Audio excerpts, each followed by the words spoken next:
It's time for fun, learning, commentary, laughs, and more. Care of the most diverse group in the genealogy and family history world.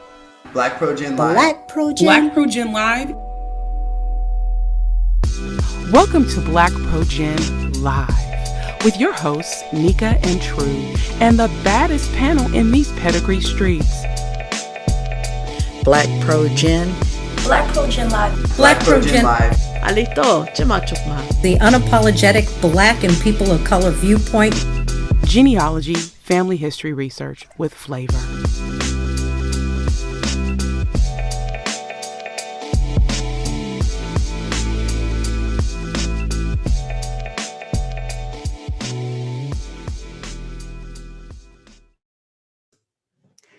Hello and good evening. Welcome to BlackProGen Live. We are so excited for you all to join us for tonight's episode. We've got a lot to talk about.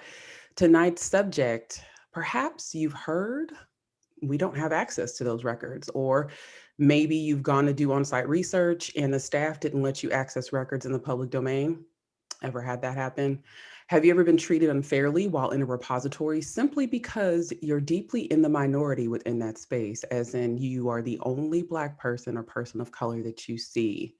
We'll discuss the Researching While Black phenomenon during tonight's episode. Thank you for joining us for Researching While Black. As always, be sure to subscribe to my YouTube channel so you don't miss a thing, BlackProGen Live or otherwise. And be sure to follow us on Twitter, like us on Facebook, and set your reminders for the episodes that you are interested in. All right, we've got a nicely packed panel for tonight's episode. I'm so excited for you guys to see all of these people. So without further ado, let's see who are we gonna do first? I'm very soothing tonight with my voice. Let's see. Let's start reverse chronological order. Hey, Alex, how are you? Yo, hey everybody, Alex Traps coming at you from Oakland, California, West Oakland to be exact. I'm glad to be on the panel with you guys tonight. Let's go. Excellent. All right, I think the next person, based on age, I think there's this guy in Baltimore.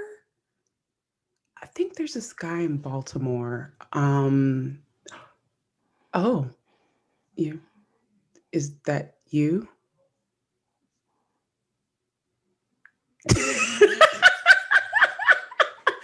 Hi, Andre, how are ya?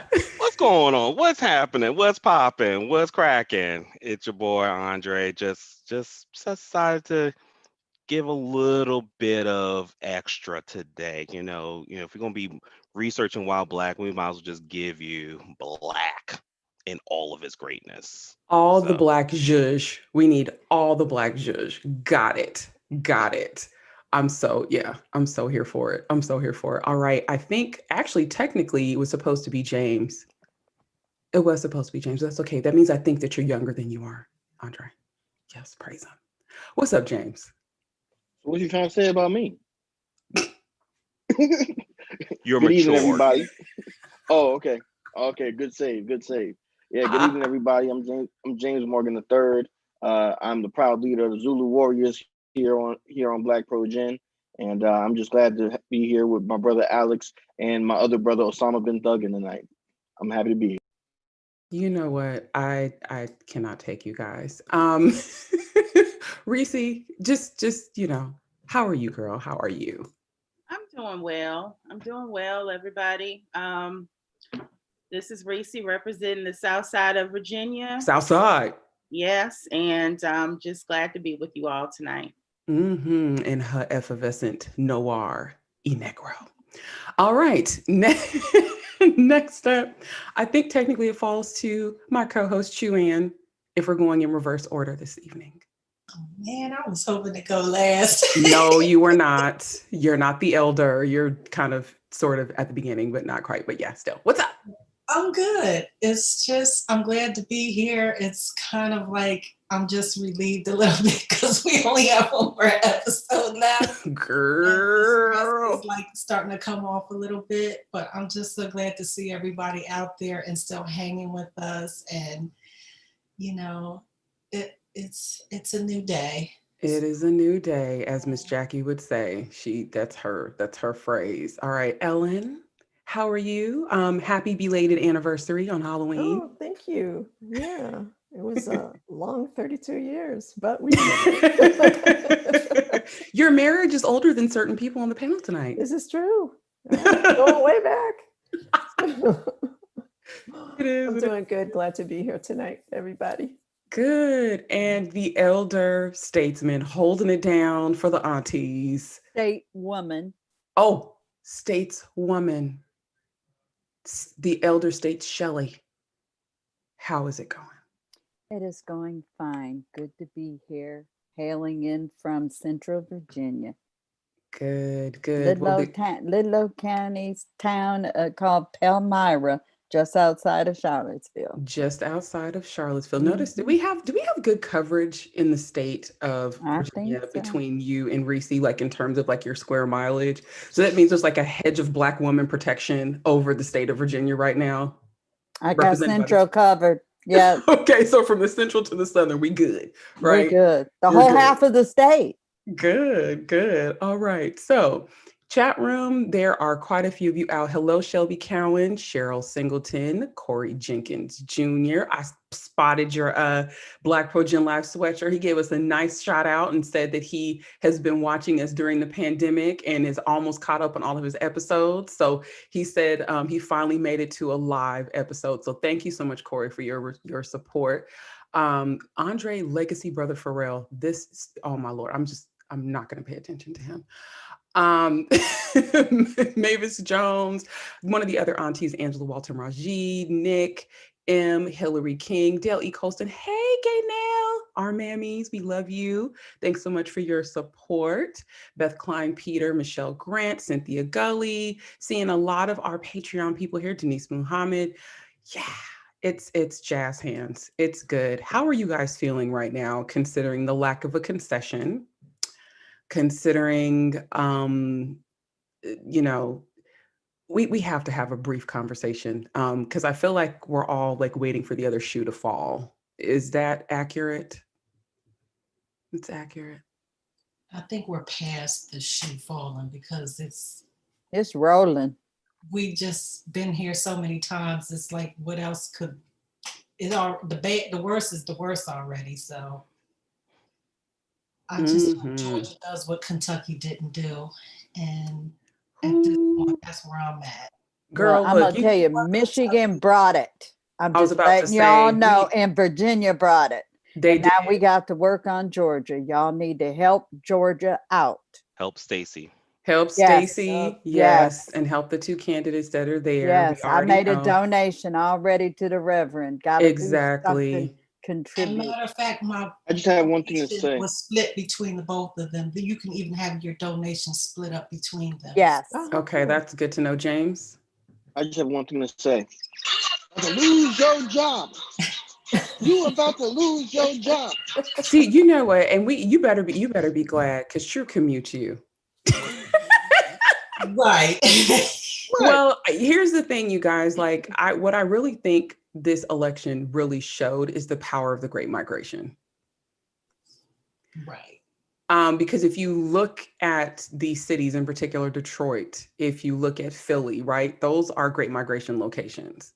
And, had our folks stayed in the strongholds that are the South, right, they would have been voting in large blocks that were in the South, right? And I would even consider Atlanta to be a Great Migration location because of that movement that took place during the 90s, where it was, I'm moving to Atlanta, like Atlanta was the promised land, back then. And so the first one too, as well. Yes. So I think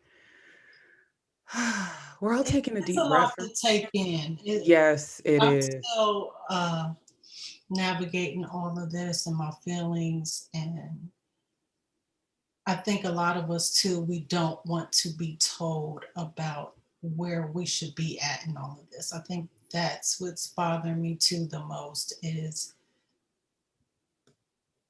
people just don't want to give us grace, in a sense, how we feel about what we saw in those statistics. You know, we voted and we saw what you didn't do for us after we've said time and time and time again. You know, we voted for those over 200,000 people that died of COVID. We voted for our humanity. I voted for my grandbabies.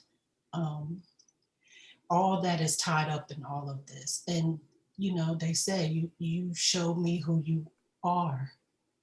And I have to govern myself accordingly, seriously, after all of that, even within our own community. Agree. Are you, when I talked to my mom about this, the way I described it to her was her generation lived through segregation, right? Like they lived through it. And Gen Xers, early, you know, older millennials, this was their wake-up call to the some of the trepidation that the elders have about trusting people who don't look like them. Like this was the, hey, this is why. And so I think even in our own industry, and I think everywhere, the whole idea of allies has completely been thrown out of the window. I don't think anyone believes in it anymore. It's been blown up. And, you know, and that's not to typecast everyone. But when you see such an avalanche of co-signing of and remember, you all, we have to stop saying the last 4 years. We really have to say this man's entire you know, public life in some instances, right? But you can, if we're going to categorize it to, you know, politics in particular, you know, you can say the last 6 years. You have to continue, you know, you have to consider those 2 years that we sat and we watched people be beaten up at his rallies and no one did a thing.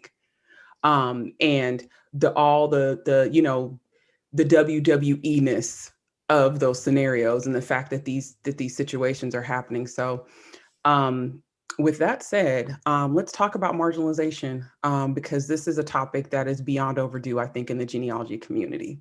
And I think a lot of us have tried to play nice around it. And it's not so much as there's going to be a calling out, so to speak, because that's not really what we're here for. But what we're here for is to really talk about the experience of being someone who researches Black and people of color genealogy. And to really talk about it in a frank manner, because there's almost two parts to this. There's the actual nuts and bolts research piece, and then there's the experience of researching and how those things both are not the same way. You know, it's really interesting because there's been this really big battle very publicly over, you know, the marginalization, in air quotes, of a certified genealogist regarding their politics and how they think and how, you know, they respond to people on social media. And there's people who are well known in the industry who are defending this person's right to have their thoughts about what they want to do. Well, that's all good and well until it involves my marginalization and my humanity.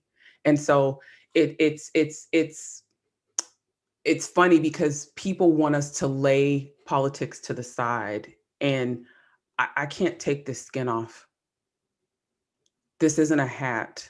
It's not a t-shirt. It's not a pair of shoes. I can't pick it up and take it off and put it to the side for a second. And if we're really being really transparent, we've been putting it to the side since the Voting Rights Act. We've been putting it to the side, you know, since these small gains have been made incrementally. We've been putting it to the side in favor of survival. Don't wear your hoodie. Don't drive through that neighborhood. Turn your music down. Don't be who you are for the sake of survival. And we could even argue that it extends beyond the civil rights era. But one thing I know, and this is, I will consistently quote Alice Thompson on this, is that she said, there's an interview that I listened to my cousin did in 1988. And I probably need to circulate the link because when you listen to it, it sounds like you're listening to somebody being interviewed right now. She said, you can't legislate morality. And that's the point that we're at, is that the morality did not follow the legislation.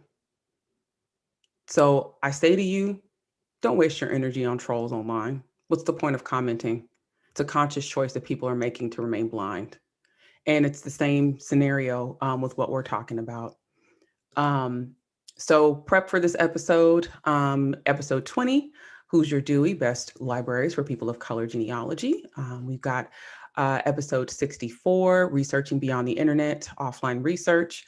Episode 75, Getting the Most from Your Research Trip, along with episode 81, extra newspapers for people of color genealogy research. And of course, we would be remiss if we didn't mention the Midwest African American Genealogy Institute, MAGGIE, which is specific to African American genealogy. The entire institute is focused on that, not just a track because it's in.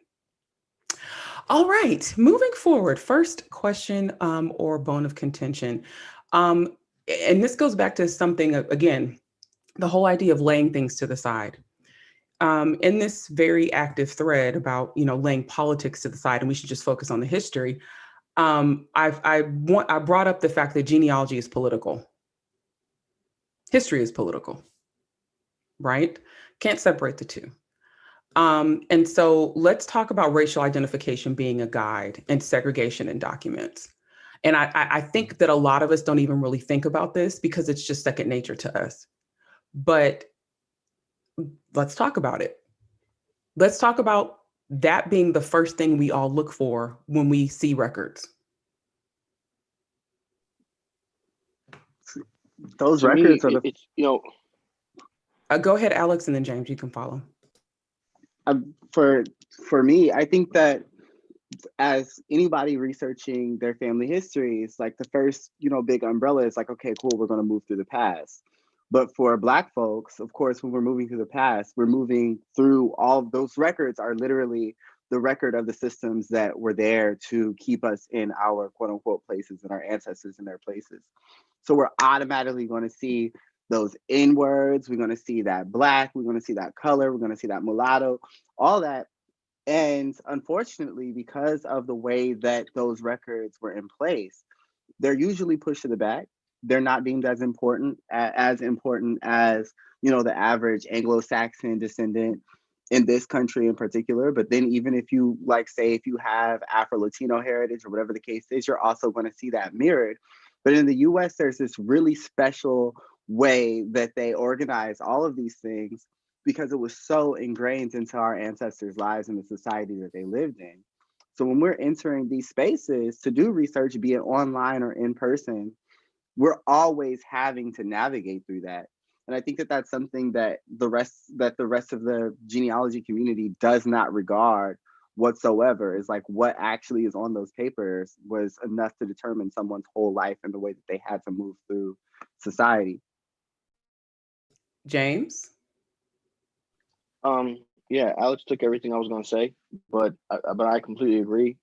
It in a one way, it's convenient to some degree because at least we know, okay, if you got records that are just for Black people or non-whites or what have you, then it's like there's that convenience factor. Okay, at least I know, I'm going in the right direction. But on the other hand, when you do sit and think about it, it is kind of a reinscribing of the oppression and of the systems that oppressed our ancestors.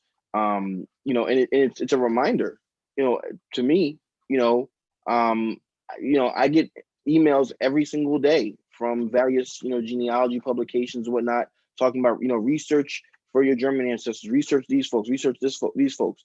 And yes, I do get emails about, researching African-American ancestors as well. But I think we all understand, or we all should understand, that there's some different caveats that go with that. When you think about state violence, and violence not just being physical, but violence also being a violence of memory, right? A violence of, we got to remember, and something that Nika, that you say all the time, we weren't supposed to be here. We weren't. We're supposed to be all in the, we're supposed to be in a cotton field somewhere. We weren't. So understand. And we weren't, and you weren't supposed to be able to read. Exactly.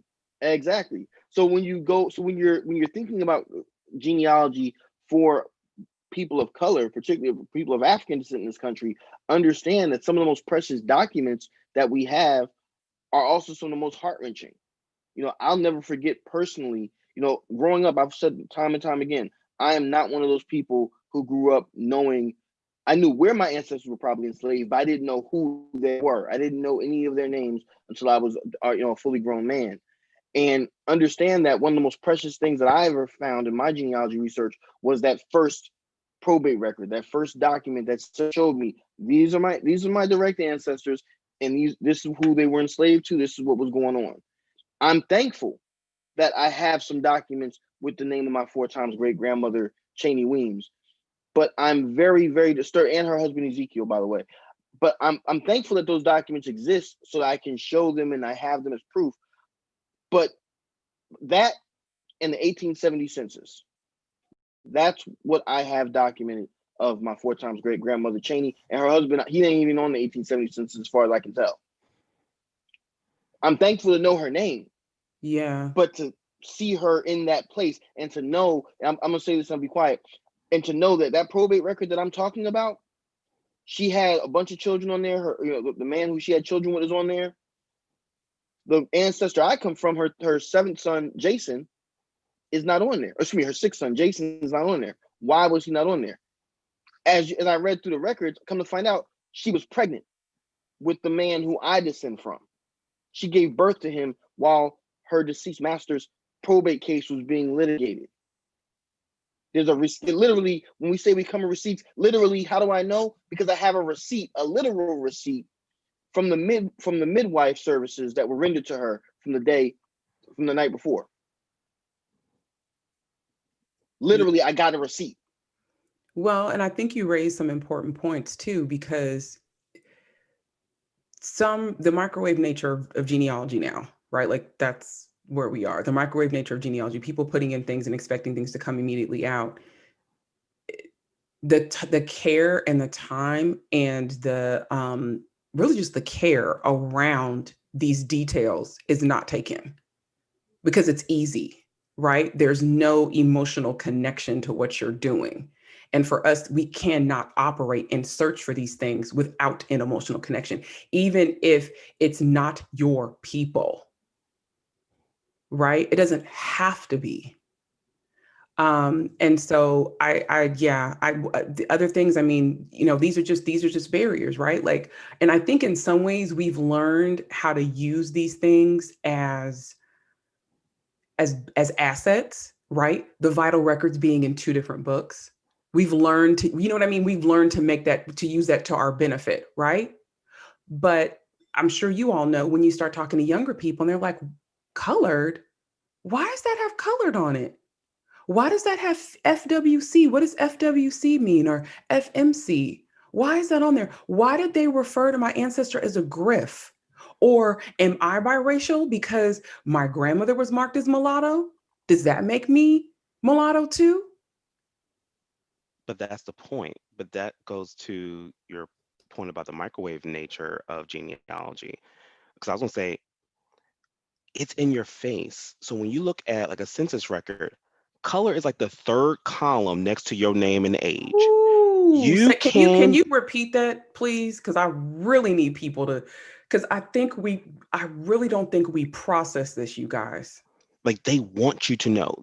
When you look at the census record, it's literally the street you live on, your name, your age, your race, and then like marital status, if that was captured. Gender and race. It's in your face. When you look at newspaper articles, you don't see John Thompson white and then the rest of the article. You will see John Smith Negro, John Smith Black, John Smith whatever the race is, because they want you to know that he ain't one of us. And so that's a constant reminder of what the oppressors continue to have done to us through the centuries. And that's the part that's always in your face. And it's the part that you have to just, and it's hard. Sometimes you almost get desensitized to it because it is what it is. But it's not our voice. It's not our voice, but unfortunately it is what it is. And we have to, we have to learn that part. And I think we talked about that in another episode about the emotional side. And we talk about it in Maggie, the emotional side from a genealogical perspective. Like those are things you have to learn through. And to comment on that, when I say that's not our voice, we didn't make the records. We're part of the record, but we didn't create the record.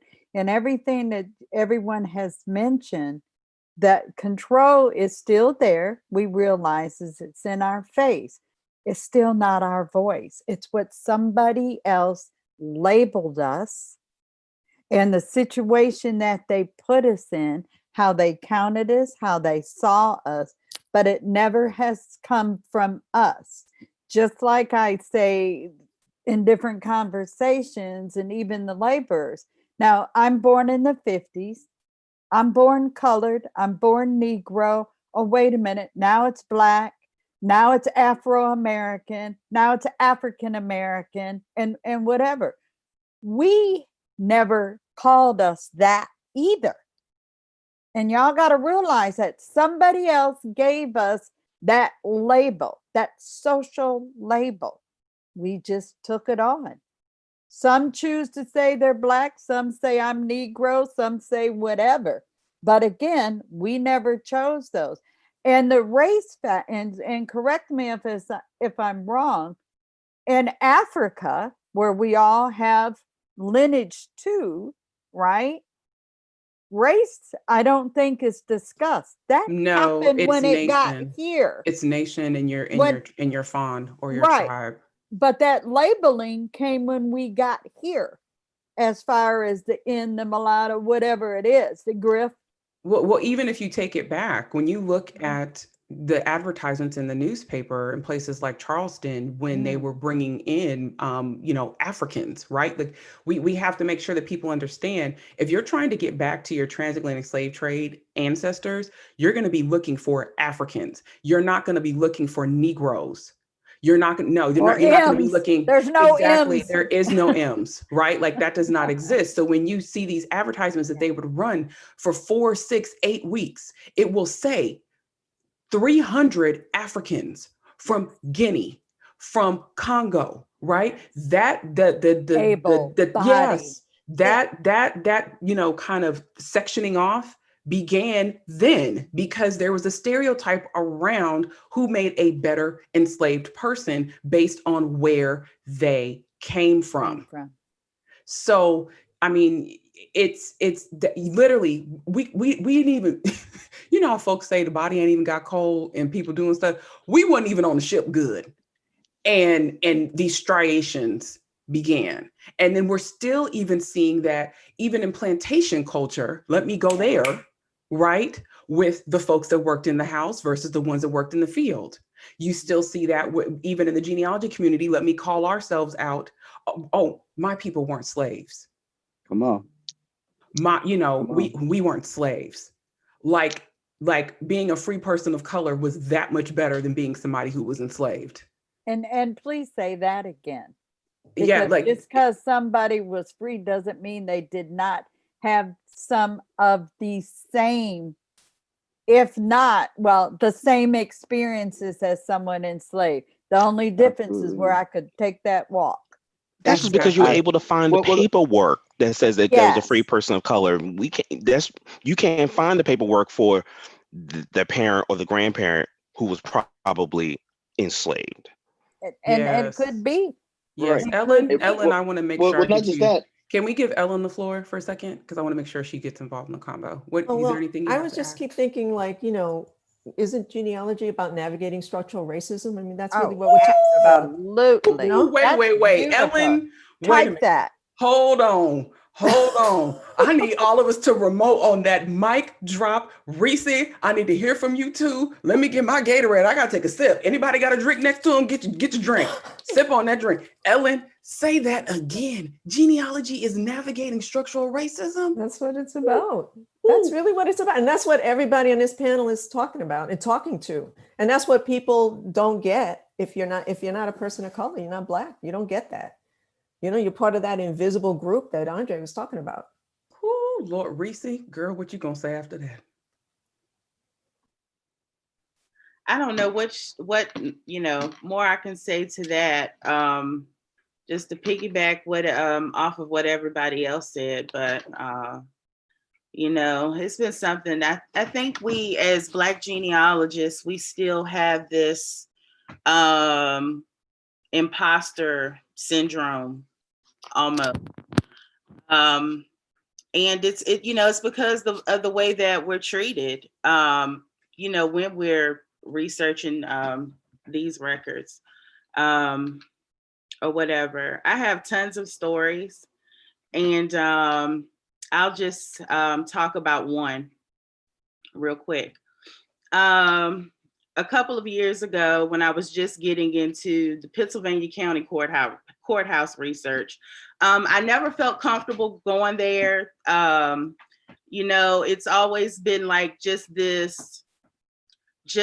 I felt like it was just this place where it was just like a white gatekeeper type place. I didn't feel welcome there at all. Whenever I would go, they would look at me like I didn't know what I was talking about. And finally, I got frustrated, and I argued with the lady, and I said, look, I am here to do some serious research. Can you please lead me to these records? And she just showed me a table, and it had a couple of church records that were donated by a couple of African-American churches, a few pamphlets where people, it was just nothing there. And I said, why do you just assume that this is what I want to see? I had ancestors who were enslaved. You do have probate records here. You have the wills, you have inventories, you have deeds. Why you just assume that this is what I want to see? So that's just one of the stories, but you raised in a little bit. No, you raise great points though, because and this is kind of like sliding into sort of the next section of what we're going to talk about, where there's this whole thought process around what we need, right? Or you don't know no better, so we can handle this better than you. This is all, you can really see it very well if you're not quite sure what we're talking about when you look at the case that Harvard has right now with regard to the photos of Renty and Delia, and how Harvard is telling this descendant, well, don't you want to leave these pictures for the whole world to see? And, and we're going to put them around on a tour. And the descendant's like, why can't I make the distinction as to how I want my ancestors, our ancestors, being shared, these artifacts? Why can't I make that distinction? Why are you acting like you know better than I do regarding my folks? And the level of gatekeeping that happens with that. And that is really what you're speaking to, Reese, is, well, you know what, because you're here because you don't know better. Let me direct you to the Blacks that can help you. Let me direct you to the resources that can help you. And then they're so haphazardly slapped together, you end up going to those locations and to those people. And I'm sorry, if you're watching this show, 9 times out of 10, you probably know more than the people that they gave the pamphlets for you to get. I hate saying that, but if you're at the courthouse level, you've reached a certain place in your research. Typically, you have. Right? You're probably already involved with organizations. You're probably already involved in helping other people do their research, right? So that whole notion that you just don't know no better and we gonna send you where we gonna send you, that's like acting like you go into their general store and you got stuff on credit and you don't never break even because you don't know no better. And they send everybody to Alva Griffiths, the Register of Free Black Negroes for Pennsylvania County. That's where they send everybody. Like, this, here it is. This the Black stuff. This everything you need. But that speaks to the fact that librarians and historians are not even taught how to look at those records. They have no concept of what those records really mean, what the impact is for a Black person who is doing research. They have no concept, and so it doesn't mean anything to many of them. I might have to disagree a little bit on that. There are some who do and some who do not. I don't know. I'll say this. I think that, like, it's probably more than that, because they know what's in those, what they have. Library, that's what they get paid to do. Librarians, archivists, they know what they have, right? The question is, do they have the political will to help you and I when we are in the space? And do they have the political will? Because we have to understand and remember too, when we start going to some of these courthouses, like I'm thinking about the Henry County Courthouse right now in Alabama, understand, like we got to understand that some of the people that we're talking to are literally our cousins too. They're literally our relatives. They're literally the descendants of some of those same people who had us in bondage. Especially when you start talking about these little small towns down south. Okay. Absolutely. So when I you mean, when you start saying certain names, and well, I'm researching this one and this family. yeah, but that yet again is protecting structural racism, right? Because right, they know their ancestors' role. I constantly tell this story. When my uncle got arrested, just because he was the secretary or the treasurer of the NAACP chapter, that's why there's a grand jury that was convened to arrest him. The woman who signed the warrant was the clerk of court when I walked in to go and research my family on site. If we want to talk about structural racism, somebody who signed the grand jury warrant to arrest my uncle because he had the audacity to try to register to vote, and they would not provide their list of members of the NAACP chapter. That woman who was the notary was the clerk of court on the first research trip I ever took. The story I constantly tell about having to go to the back of the courthouse and whisper about researching where the slave records are. So yes, what you're saying is 110% true, but on the same note, right? We also have to realize that if that is what we're walking into, and these people know their ancestors' roles in whatever the structure is in that environment, they have there's no incentive for them to preserve records that mention us or to know the records that mention us, because then that casts that casts a bad light on their people. And that's not saying that everybody in all these courthouses does this, but I mean, even going back to your earlier example, James, about the emails that you get, just regular genealogy emails. Why is it that when we're marketed to on basic stuff that every single person has, like census records and vital records, are we never the focus? Why do you guys think I intentionally, if I'm doing anything, I intentionally feature people of color on purpose? Because I don't want people to get used to thinking that the example image is always going to be white people, or the example document is always going to be people who are not Black or people of color. Or that we can't get back past or that we can't exactly a lot of researchers do believe and know that, again, they're the holders of the record, they're the creators of the record, or their ancestors were. We didn't make the laws. No, we didn't. And to kind of to bring this back up too about gatekeeping over our history. How do you guys feel about when you find your ancestors in the trees of people who don't subscribe to the same racial categories? Like you have a whole family that's connected to a white family and it's not the right people. What do you guys do? Do you just leave it? Do you contact the person, say you have the wrong people? What do you do? Wait. Sometimes I missed some of the questions. I contact them. Sometimes I just leave it alone because I just look at it as sheer laziness. They just saw the name as, oh, this is the same name. This has to be the right person. But I agree with you, Andre. But do you think that the algorithms should be pulling in race when you look at hints? I would wish they would. It would definitely help me on my research for the university or my own personal research. Absolutely. And just think of Daughters of the American Revolution. There's no race on these guys. We have to know that genealogy to figure out if that's one of the Black patriots or not. They've got a book out, you know. I just want to mention, you can't even search that way on Family Search. You can't No. even not narrow it down No. anymore, which you could before. They don't realize that they're creating a problem and making it harder. And they also they also put Puerto Rico. If you're searching for Puerto Rico now, you're on the other, which is I love the irony of that. Just like, hey, last week I was something else.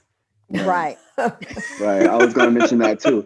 I think that also goes into a conversation about just basically record stewardship in the genealogy community.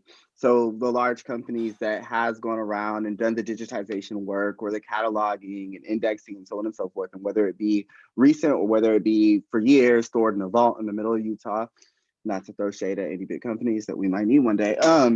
All that being said, it draws into question basically what ways that they are actually prioritizing records involving our folks.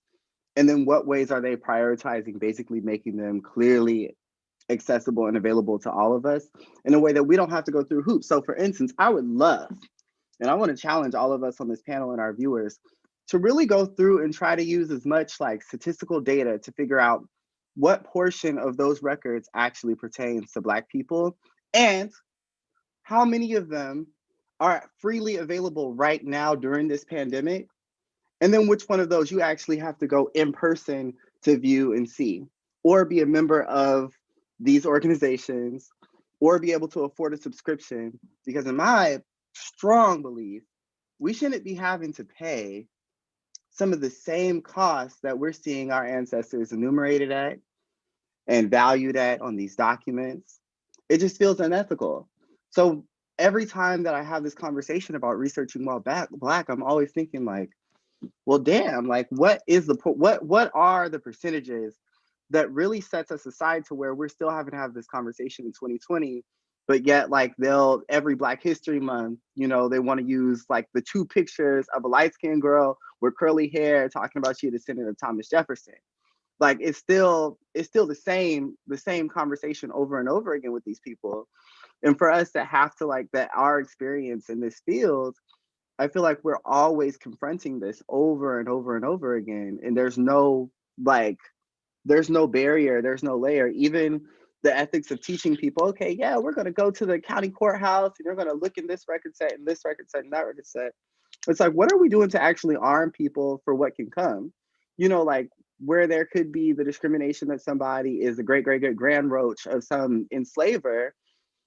But there's also the like volunteers at a family search center or a county library or so on and so forth that is repeatedly touching you or asking you your own personal business, what interest and stake you have in these records over and over again. And there's no like, these are the same people that count in that percentages that just voted for homeboy this last week. You feel me? So kind of rambled, but well, no, but I think you do raise some important points though, because there is a movement to try to make records that at least are associated with the National Archives free. I know that Reclaim the Records, that's a Freedom of Information request, Freedom of Information Act request that they've made to the National Archives to get stuff that's been scanned by the major companies and make it available on the National Archive site. And part of me is like, well, that sounds novel and process, but I can't even navigate the National Archive site to even get to things. So do I even want it there?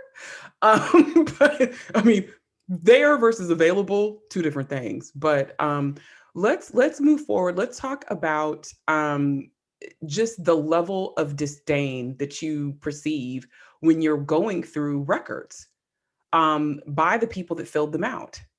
Everything from vital records that are filled out very haphazardly, almost like, get the hell out of my face. I'm pissed off that I even have to do this. And the fact, here's the thing that's so interesting to me is that people don't know that we can feel this when we read these things. Like we literally can feel it and we can sense it because we know who the informant is. And we know that that person knew the information that was omitted off of that record. And it wasn't a matter of, oh, no, they really didn't know. No, These people knew, and the folks just didn't ask them. It's almost like they went to some clerk of court's convention and they were like, for the Negroes, just fill out these 4 fields so you can get them out of your office faster. Using diminutives for names, right? Or making somebody, Suki when she didn't go by Suki. Making someone have a nickname that's not their nickname, right? My favorite one is no doctor on death certificates. Love that. Another example, lack of care when documenting situations of an emotional nature, like murder or lynching, on not only just vital records, but in the newspaper. We've talked about that at length. We just did 2 episodes on that. We did 2 last season, right? The lack of care, the juxtaposition of how something was covered in one area or in one paper versus another one. The fact that we had to actually have 2 separate press outlets so that, and if you're watching this show, you need to be checking the Black paper for things instead of just relying on the one account, because it could completely tell you a completely different story. What are some of the things that you all have encountered? Because I know I'm preaching to the choir on this with regard to the haphazard nature of filling out things and how you can just literally pick it up and sense it when you come across the documents. As soon as you see the word old Negro as an age, that's not an age, y'all. Like, I have you didn't know that was a number? It's a number. It's after like 80. Like young buck is also an age on records as well, or colored boy or colored gal is also an age designation. And it's really, it follows these people for so much of their lives, to where you see, like, for us that are doing the research, you'll start seeing like, okay, well, maybe this person now we know is like born anywhere from 1810 to 1830, because all these different ages are different. I recently came across a document from somebody in Washington, D.C. And when we think about Washington, D.C. at the turn of the 20th century, a lot of these Black folks were really well educated. They knew their birthday. They knew how old they were. They knew where they were from, where their mom and them was from. But somebody like stepped outside of D.C.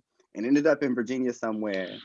And the enumerator just went by, and this is like a child of like a Black, like, government official at the time. The enumerator basically took this information and was like, this is a Black person, they don't know nothing, labeled everything as unknown.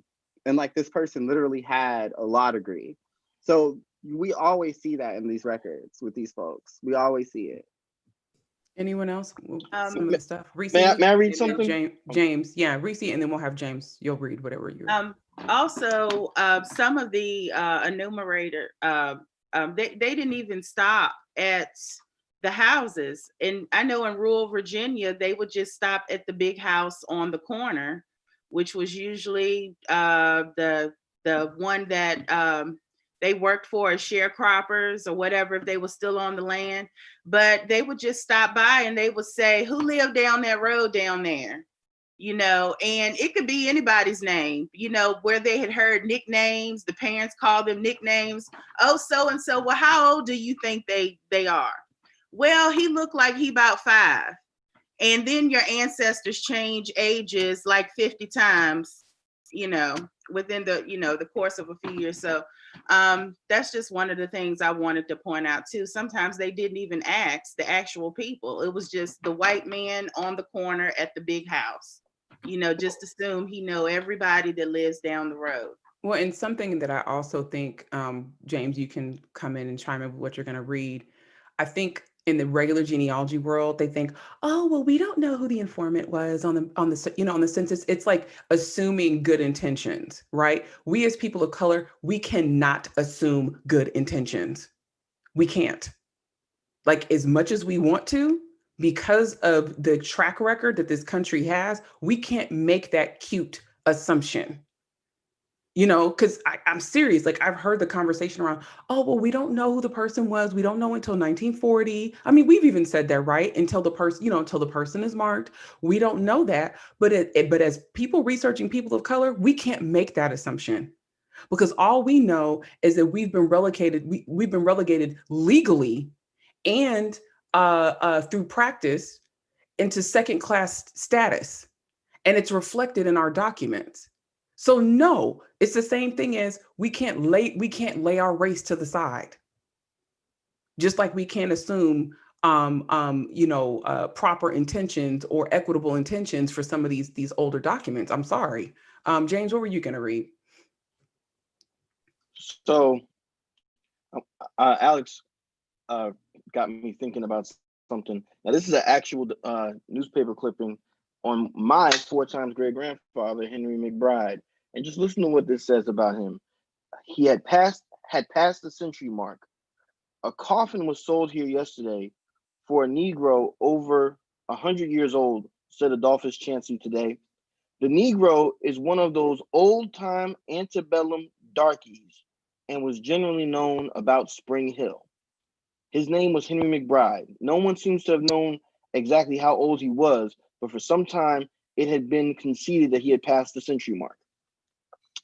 He was one of those old-time antebellum Negro, old-time antebellum darkies. Yeah, that was used with darkies all the time. Yeah, and I would even say we probably should consider doing an episode where we just mine for those obituaries and accounts, and right? identifiers. Like, for those identifiers, because that was standard.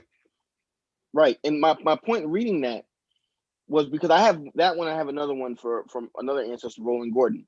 This concept of something's wrong with you young Black people, you young Negroes. Why can't you be like your grandparents who were so well behaved? Come on now. This concept that why can't you be subservient like them? Why can't you work for me for free like them? Why can't you allow me to beat you without consequence like them? Why can't you allow me to bankrupt you like them? Come on, James. You want me? Look, I'm in the front row. Do we need praise music? Look. I got it on. We got it on deck. You know that's mine. That is something that irks me to no end. Okay. To this whole concept, and you see it, anybody doing newspaper research, I'm sure you see it. When you start seeing some of these people who walked out of enslavement, who made a life for themselves, and they start dying off in the late 1800s or early 1900s, this concept that certain people were so well behaved, what's wrong with you young people today? Why can't you be like your grandfather Jasper? Why can't you? Well, I'm sorry, but you had your foot on his neck. You had your foot on her neck for most of their formative years. And guess what? Here's the thing that what our job is to today is to show and prove. As much as you thought you had your foot on their neck, they were wheeling, dealing, and gaming you the whole time. Come on now. Okay, understand that we come from a people who literally took, the scraps of food and turned it into a good old fashioned American cuisine. And now y'all want to try to charge us all these high rates for it. Y'all talk to Michael Tweedy, he'll tell you about it. The latest thing on Twitter about, the whole policing Black people's food. That's been a thing over the last couple days around policing Black folks' food and, oh, you guys and all this salt. And it's like, oh, do you understand that bland food was seen as a sign of aristocracy or wealth? Because salt became available to too many people. So it wasn't as exclusive anymore. Oh yeah, we could do a whole situation. Sugar. Yeah. Same thing with sugar. Sugar. That is money, even bigger than cotton, y'all. It sure is. In that whole Gulf area, that was money. It was sugar. Yep. Honey, I had to say it. Sorry. It was just the way she said it. But let's shift gears a little bit because I think I don't know. We'll have to look and see that maybe that'll be our collective research show for next year is unearthing the obituaries for elders that were enslaved. That, you know what I mean? Just so we have some kind of frame of reference, even if all we do is clip them and bookmark them wherever they are so that people can find them easily. Because a lot of folks don't know that you can do that especially for folks that are enslaved. All right, so let's talk about how these structural systems really keep our ancestors and our living family members from being forthcoming about our family histories, right? Meaning if somebody was a part of a violent event, like a lynching or a murder, they don't mention it. We don't talk about that. People who were passing, right? And their descendants are just now finding out because their ancestors were not forthcoming about that information. Ways that we compartmentalize family histories as a way of protecting younger generations from trauma, right? An example of that is, I'll never forget working with the young people I worked with in the Bay Area, and you asked them where their family was from, they couldn't tell me, but then they could say that they were Native American. So you can tell me you're Native American, but you don't know where you're like, you don't even have a state. They didn't have that information, right? The other way that we kind of participate in this culture is thinking we don't have access to that. Don't go to the courthouse because they don't have anything on us. Let's talk about that, guys. Well, today's a perfect example of that, because how many of us know or recognize that today, on this day in history, in 1898, the Wilmington, North Carolina race insurrection occurred. Really, excuse me, the Wilmington Coup occurred. Let me say it like that. For those who don't know about that, that was one of these situations where you had literally white racists basically they literally took over a government, an elected government of an American city. Well, and go back and look at how we don't even. Is that? Hold on, I will read it. I'll read it. Not 2020, 2016. No. What year was that? 1898. No, y'all missing my point. Oh yeah, I know, because it's of people and what they're trying to do now. But on this day in 1898, I got you. After a biracial government was elected into office, mobs of armed white supremacists invaded Wilmington City Hall in North Carolina and forced everyone to resign. Yeah, the mob also destroyed Black businesses and killed dozens of Black people. And that's as of today. And I would be remiss if I didn't mention the fact that this happened in Louisiana about 20 years earlier, where they forced, legally elected Black people out of their roles. And let me roll into my live a little bit where I talk about how and why these things happen is because if you aligned with the Confederacy, you lost your citizenship to the United States. Let's go ahead and go there, okay? Because you renounced your citizenship to the United States, and one of the benefits of said citizenship is the right to vote. So when your side loses and you are now stripped of your citizenship rights, you then have to be pardoned back into citizenship, which is why we have databases that exist, such as the Confederate pardons, where they have letters that were written on their behalf, or they would write them and say, yes, I was an officer in the Confederate, but I renounced slavery and everything else. But then you see those same people rising up years later because, to do things like this thing in North Carolina, right? Because remember, they were disenfranchised as voters. Black men were given the right to vote as a result of being declared citizens as a result of the 14th Amendment. So that meant that these ignorant people who don't know better have the right to vote and you don't. Which is why you have these incidences like this. And if you don't believe me, there's more than one set of documents that speak to this. Southern Claims Commission, where people tried to get compensated for them allegedly providing aid or money or whatever to the federal cause, to the Union troops, where they were trying to get a little cash off the federal government. And they would lie and say that they didn't align with the Confederacy, but then people would present evidence where the people did, and they would get the disbarred and disallowed. Go ahead and even if you don't even have anybody that that's in there, just go ahead and look at that. Look at these Confederate pardons, read the letters, and then go back and see if you can call the roll in the newspaper on these folks claiming that they didn't align and, it wasn't that bad. Even though, and I'm gonna say this and I'm gonna stop, they killed their fellow neighbor. They committed murder. Explain to me how they didn't. How is what they did by separating themselves from the U.S. any different than someone else from another country coming over and waging war against the United States and committing murder? And then they were then allowed to obtain pardons to be re-enfranchised as voters. But yet and still, we have people here who have committed crimes such as murder against their fellow man, and they lose the right to vote for life. Yet we re-enfranchised treasonous people.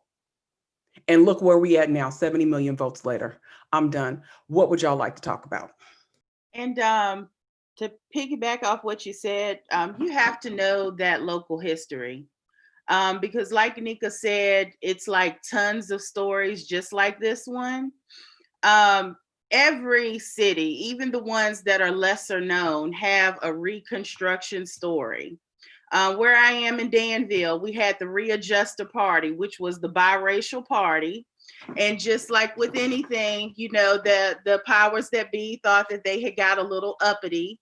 So they created this, I call it a fake riot. It really wasn't a riot, but just how they come up with these things to usher white supremacy in. And you have these examples all across the country. It happened everywhere. Wilmington, Rosewood, Tulsa. It's just, you know, it's just an American story. It's an American story on entitlement, and it's also the entitlement that we can separate ourselves from our morality, because they can just totally be blinded to that. So like the 70 million who voted, but then you look at all the other people who voted for the current president, and these are the entitled white Anglo-Saxon, white evangelicals, and everything else. They can totally separate themselves from, because in the grand scheme of things, we're still Black. We're still a lot of other things, but we're still Black, and they don't want us to be here. They should have never brought us here. Well, that's a whole different conversation there, I Shelley. was about to say, Shelley, I yeah. know, That's but I know that falls in like the bucket with you weren't Yeah. supposed to be here, you weren't supposed to learn how to read, like, you know what I mean? Like it was like But we every saved this country on every aspect. Ooh, Jamestown was dying. They were eating each other, you guys.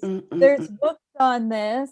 And the thing of it is, because they didn't bring people that were not skilled here. They taught them how to do certain things. They were dying off, you know, and there's research out there. But the other thing is, Reese, I think, brought up about Reconstruction. And I know Nika knows I say this all the time. Look, y'all, that is the biggest crap that I know of, is this Reconstruction. And I have listened, I have read, and I have studied. It is not the way it was intended to go. Yes, we made some strides. There's some amendments out there. We got some acts out there. We got a few laws out there, but it is 2020 and we are still going through the same thing that is just dressed up differently, but it is the same thing even prior to the Civil War.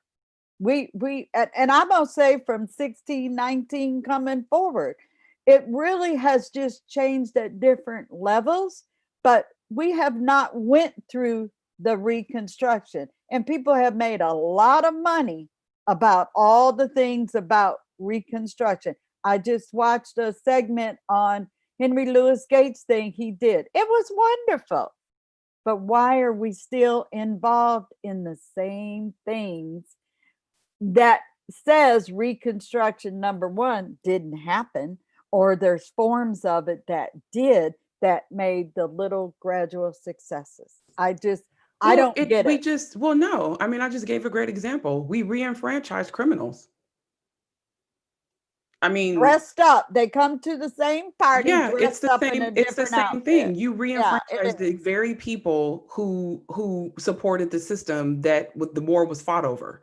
Like, you know what I mean? Like, if we were going to set a standard around who is an entitled voter, we totally disregarded that when we allow these people to be pardoned and re-enfranchised.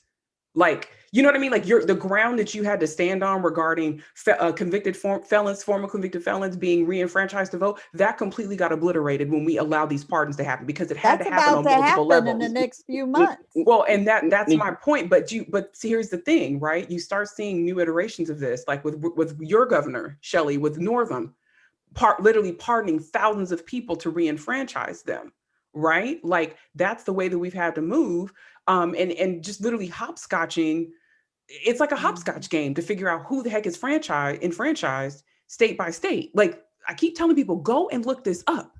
James, what were you going to say? No, I was just going to correct one thing, and far be it for me to correct another adult on their language, but we didn't do nothing with what you were saying. Somebody did it. We didn't re-enfranchise. We did nothing. Y'all see that? We were never the problem. I'm not taking that credit. Yeah, we didn't do that. You know, well, and that's my biggest thing. It's like we were there, or we got a front row seat to we still here. We got a front row seat. We still here, but you know, we have to. I think when we think about researching, right? Just like Ellen was saying earlier about how we're navigating structural racism, I think another thing that we're also doing is we're also. You muted yourself. I'm sorry.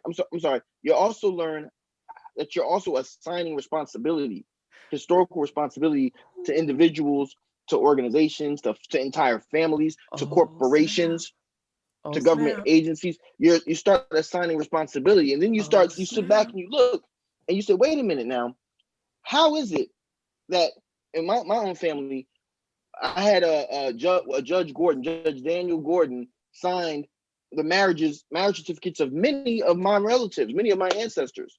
Come to find out, his daddy also owned many of my ancestors. It's the same thing with LT Ventures.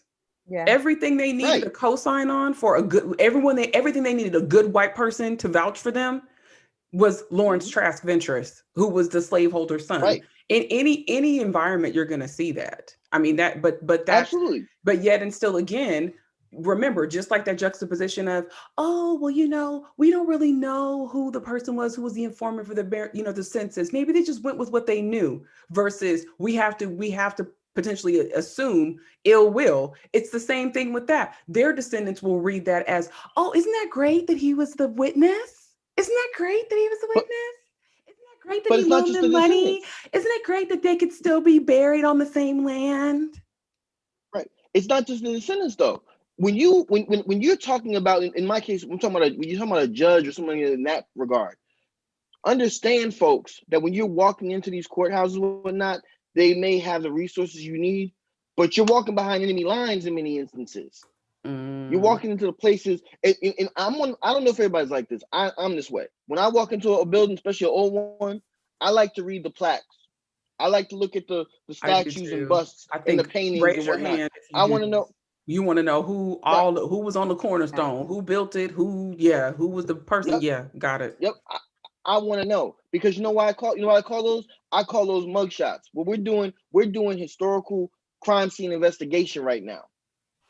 Okay. Understand that these people who are working in these archives and whatnot, you know, they're doing good work in some aspects, but when you walk in there and you start saying, yeah, that person who y'all got that big statue of outside, he raped my great-great-grandmother, and he's my ancestor, he did this. Now you start telling the dirt. Now you may put those people on defense, because now they don't want, oh, wait, you might be one of those people. Next thing we know, we're gonna have a crowd of 10,000 people outside wanting us to tear the statue down. But here's the inroads that we're at, though. We've been telling these stories forever. Even before we were literate, we were telling these stories. These things were passed down through oral history, and then once people gained literacy, then maybe someone wrote about them, or they were passed down through the generations.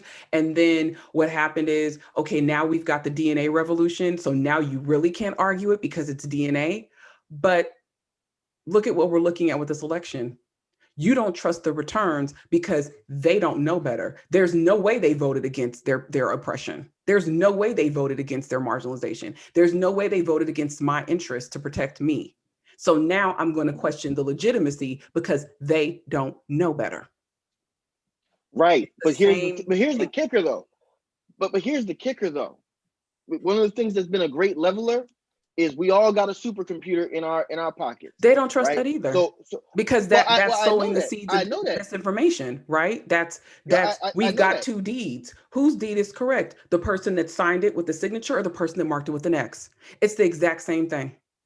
You're right in that regard, but the key for me is that we have to not only create our own records, have our own media, like you were saying earlier, right?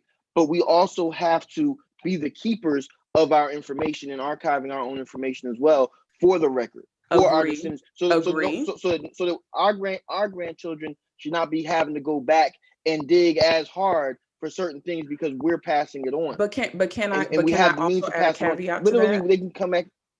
Can I add a caveat to that? By all means.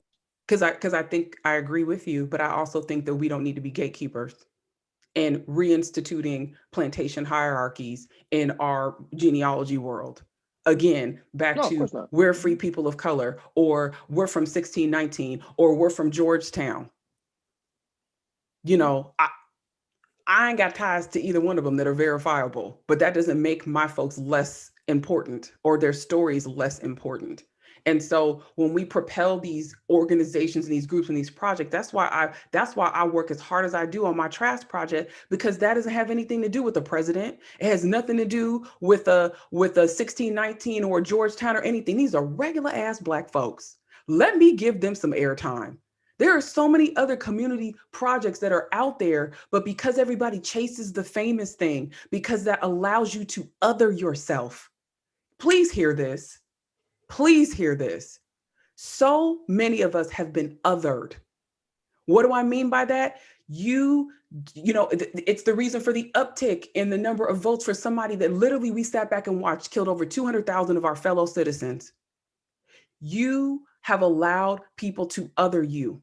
And when you've allowed that, they no longer see you as a person of color or somebody who's Black. They see you as Shelly, which is what they should see you as, but they see James as a criminal, or Andre is an issue, or Reese, she talks too much, but Shelly, oh, Shelly's different, right?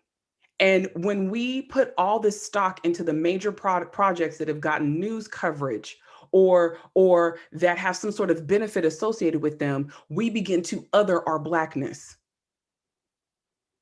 and recreate these plantation structures of the field Negroes versus the house Negroes. But that's all by design too, Nika. It is. It's all by design. Everything you just said is really by design. And the thing of it is, we have to realize that because all stories matter.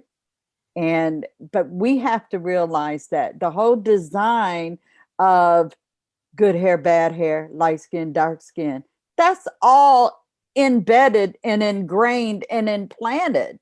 We have to get over that as a people first and recognize that we are all one family. And I know that sounds like I'm preaching from a choir, but you know what I mean? Well, I'm talking about Black people now. I'm talking about Black. No. Let me argue. Let me play devil's advocate. Good. Let me play Jean. This is what Jean Barbara Jean.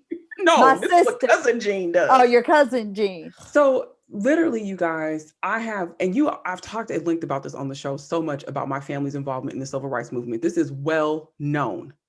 But there are people within my own family who are, even after this election, even after Atlanta, after Philly, after Detroit, where you can literally see that each vote counts. There are people in my own family who are like, I don't know why you're all excited about this.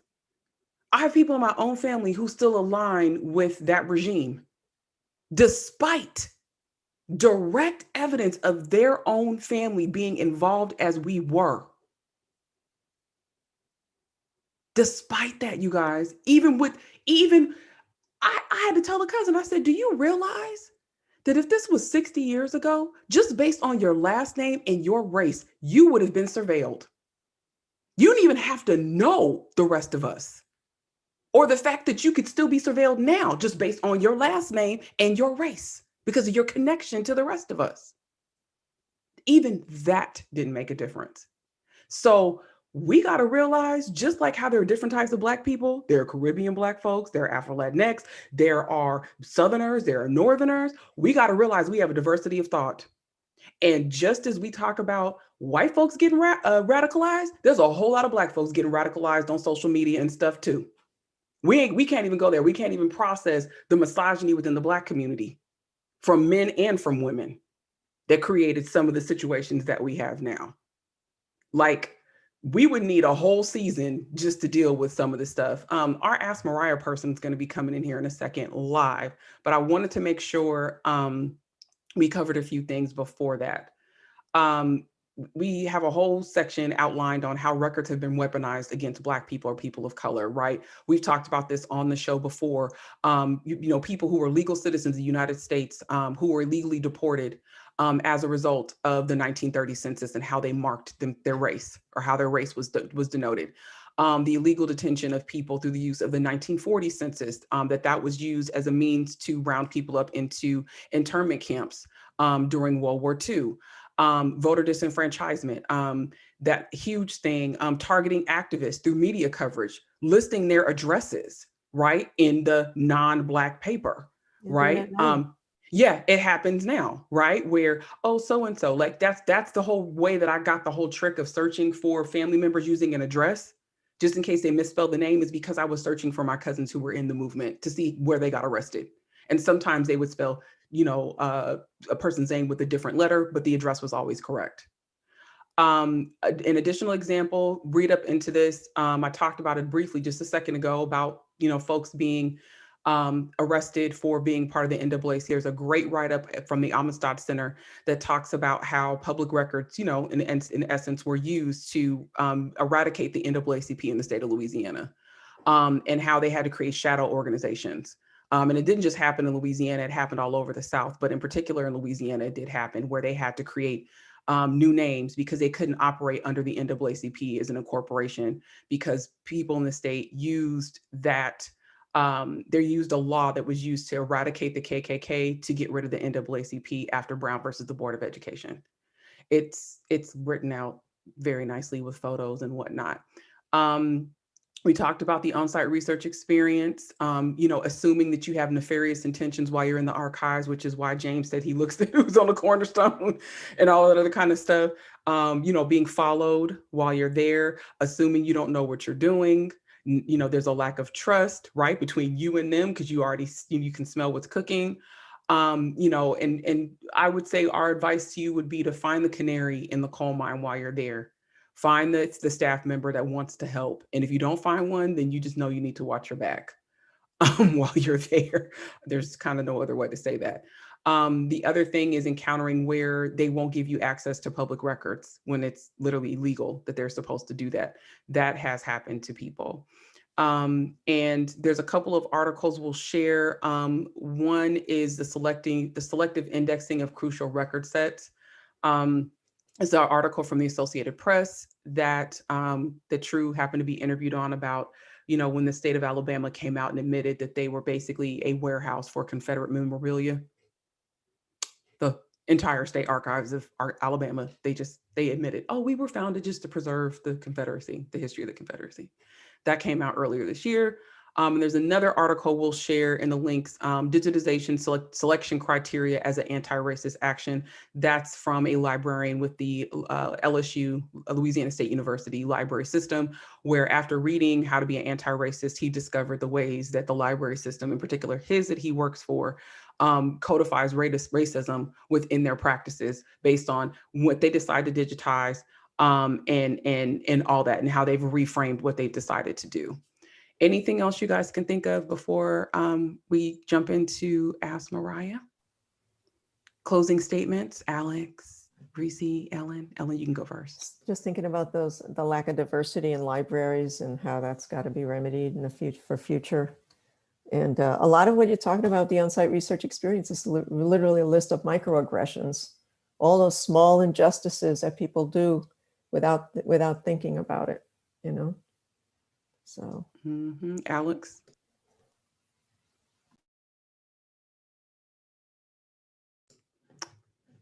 All right, it's crickets. Alex. Alex, you there? Oh, I'm sorry. It's okay. Go ahead, Reese, since Alex is quiet as a church mouse, which is not the usual incident. He must be doing something else, but that's all right. Go ahead, Reese. I was just thinking about how and how I knew that there were certain things that were there in the courthouse but I didn't feel comfortable going in there. And I had attempted to go in there. I have had, different people come from out of town, and I would take them on research trips. And, even they would say, "Oh, it's spooky. Let's get out of here." And that's one of the things that we have to go through when researching While Black, because it wasn't until my good genealogy buddy Lander Anderson started working at the Halifax County Courthouse this year that I was able to get anywhere. Just being scared of just going to the courthouse, because they were just so uninviting. Like, what are you doing here? Things like that. No help. Several times I've walked in there, just looked around, they would just walk by me, no help. And he's from the area, and I guess he was going so much, and the only one there. But it was records that they had been telling me that didn't exist for years. And it wasn't until he started working there that I found out they do exist. And do you know, this year alone, just because I have somebody there that's at the courthouse that's calling me, that's saying, "Look, Reese, what you need me to look up today?" Do you know I now have in my possession, and this has just been since COVID hit, I now have in my possession 4 of my enslaved ancestors listed on the inventories of, the enslavers. I didn't have that before this year because I didn't feel comfortable going in the Halifax County Courthouse. I mean, they're just known for being racist. So that's something that we encounter too, at, how we need these records to help aid in our research, and how we can be much farther along, if we just had this type of assistance and the same access that white genealogists have. So that's all I'll say to that. I want to speak to that too. Okay. You said I was you're too. back. You said I was too quiet. Let me. You let me join. were. That's why I was like, the floor is yours. So just to kind of piggyback off of what Reese was saying, another experience that I've had that really goes to, go doing on-site research while Black. My mother's family is from Connecticut County, Alabama, south of Montgomery, north of Mobile. And my family is still there to this day. In fact, I have great aunts and uncles and cousins and all that still, down the street from where my mother was born, in the county, which meant that when I started researching, there were living people who were, who lived through a lot of the things that may or may not have been recorded in that courthouse.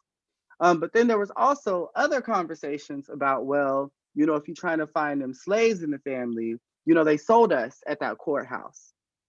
So my great grandmother armed me with that. One day, her aunt, her last living aunt, died, I want to say about 2007 or so. And that's around the time that I started researching. And her funeral was on a Saturday. My great grandmother took me to the library and the courthouse on Tuesday because I just had all these questions. So I get down there and she says, "By the way, my daddy's granddaddy was sold right there on that courthouse. So we don't really like to go there." So when I'm going into this, I'm like, 12, 13 years old, maybe at that time. I can't count, y'all. But anyways, I'm in there and I'm like feeling like, damn, like I could have been sold right here as I'm going into this place. I get into this place and they said, "What you want?"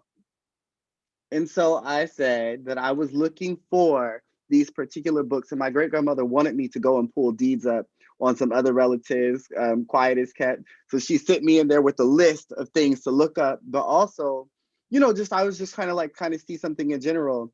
But they gave me the whole runaround around this stuff. That is one of the biggest counties that paper companies stole Black land.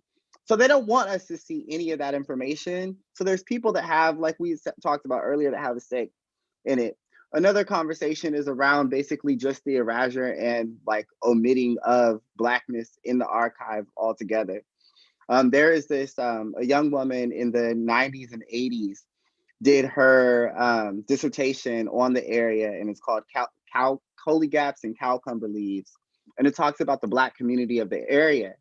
And you had all of these folks that was born as early as like the 1890s going and giving a bunch of, you know, information about the Black community there. Well, the librarian of the courthouse, you know, inherited a copy of it.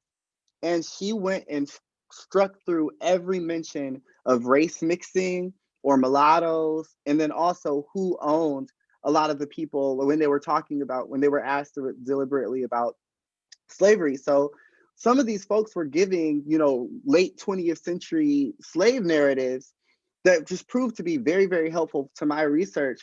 But until I got the original copy of that dissertation, I had no idea. And my relatives were naming their enslaved relatives in that document. So those are just things to keep in mind. One famous incident of this is the St. Tammany, Louisiana Parish Courthouse, where a white clerk knew that her, you know, great grand roach was out here fathering children by whatever means by Black women in the parish. And she deliberately took home books and conveyances and all this information, took it home with her. And she basically aged out of her position as a clerk for the court or for the parish. So when the new person came in, they were going through and, you know, basically inventorying all the records. And they went to that woman's house and they were able to pull at least some of the records that they know she had taken.